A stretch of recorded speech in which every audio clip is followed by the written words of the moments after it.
Well, good morning, ladies and gentlemen. I'm here in Sorrento with James Ferrara from Inteletravel, and we're at the InteletravelQuest conference in this marvelous place, which is not too far from your roots, is it, James? Well, that's true. My family hails from a small island in the Bay of Naples called Ischia, and we're very nearby. So this feels very much like home to me. Good. James, you were on the stage earlier to the biggest conference you've had in Europe so far, over 500 delegates, which is marvelous. It's a big contrast from the first one we had way back when in Valencia. Over 500, it's magnificent. But you came up, you're on stage talking about your figures for the group. Very impressive, almost unbelievable. Perhaps you can give me a little, and our listeners, just a little summary of those. Sure. Well, of course, it makes my job much easier to have all of that good news to share. The most important statistic is that 2024 will be an increase of 70% of our turnover over last year. And that's a phenomenal year over year increase.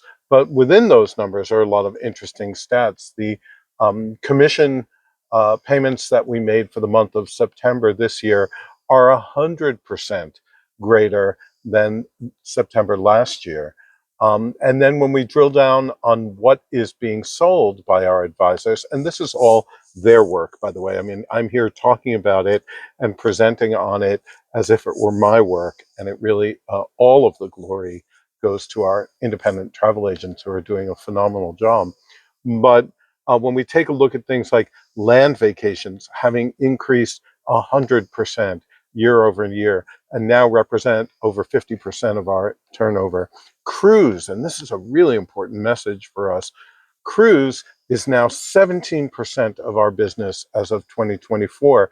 And that is almost twice the normal share of cruise in the UK, which is essentially 1 in every 10 holidays.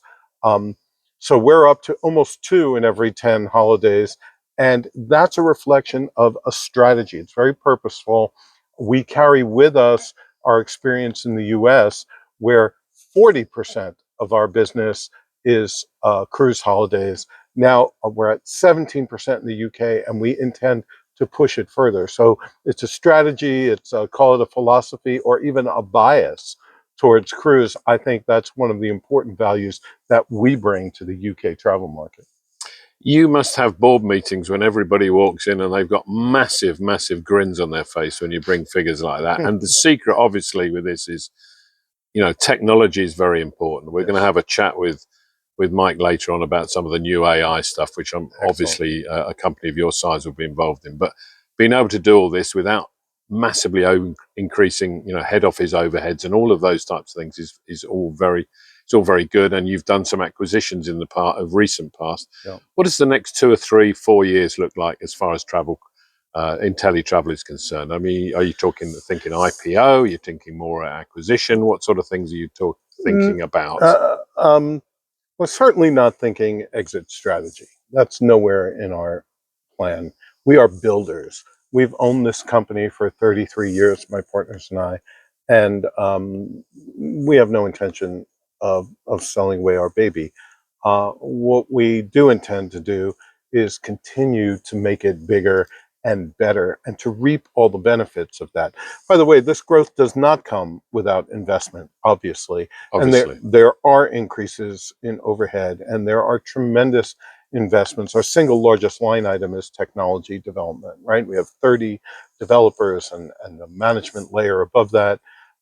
So we are constantly investing. But why? Why? Because to make the enterprise bigger, to give us more negotiating power, to give us more technology, more travel markets that we cover, corporate, business, meeting events and planning. Those are the new ones we added in the last year. And we're going to continue on to expand into additional geographic markets. So that's what the next 3 years look like. I can tell you we'll be firmly in the EU in the next 3 years. We will continue to build this technology stack. We're adding to it with outside acquisitions also, because we can't even build fast enough to keep up with ourselves. So there are best of breed solutions out there in the marketplace, and we are acquiring them and making them part of our infrastructure. And the same is true with other strategies like the vertical integration with Major Travel the past year. We acquired a controlling interest in Major Travel. It's our first step into product. There will be others. So the next 3 years, you're going to see Inteletravel developing more of its own product. Not exclusively. The idea is not to do without our partners now, but it's to have our product become part of that portfolio, part of that mix. And it allows us to be very responsive to our agents and their customers. So that's the strategy there. I think over the next 3 years, Inteletravel will be a multi-billion-dollar business. Globally, we're already about $1.25 billion annual turnover US dollars.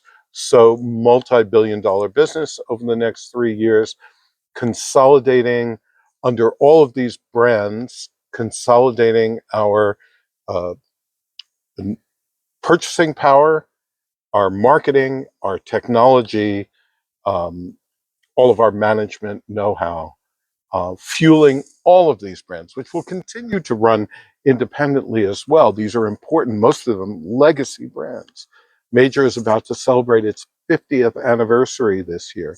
Inteletravel will celebrate its 34th anniversary in the first quarter of next year, and so on. Good. Well, that's very comprehensive. I have one final question, which is more to do with travel as a whole rather than necessarily just Inteletravel. And one of the most interesting slides that was put up this morning was by Chris Fote. He was comparing the top 20 Atoll license holders in 2014 against 2024. The names have changed, but what struck me was that in 2014, top 20 Atoll license holders carried 14 million people. This year, they're estimated to carry 28 million people. Now, if you take that on a global scale, most of those people are still going to the same destinations. They're doing the same things. But do you think that increasingly people will want to go to places that are less crowded, perhaps more obscure, maybe cooler with climate change, and without risk of climate events like we've seen in Florida this week? Well, first of all, part of my prediction is that Inteletravel will be on that list of top 20 Atoll holders also. Good. But I, I, I can't say that travelers and consumers will want to spread themselves out more. I don't know. What I can say is that I think it's our job, it's our responsibility to spread them out more. I think the stage has been set. The last 10 years of social media and television, lifestyle and travel and food programs have helped people understand how much of the world is out there and how many different cultures and how beautiful it can all be. Yet, we tend to be a little lazy, both as travelers and also as travel professionals. We're sending people to the same 30 destinations around the world, and that cannot continue. We've seen the pushback in Barcelona, in Greece, in the Caribbean with cruising, and so on. I don't blame these people.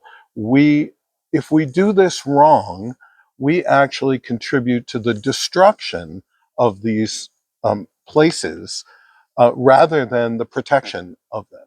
So people are ready to travel to all the other beautiful places of the world. It's on us, and maybe helped with AI. I'll put a little plug in there because the AI can now help us think and can help us research and can help us present options. It's up to us to show people that there are just beautiful places worth visiting all over the world. Good. Thank you very much. It's been very interesting. Thank you.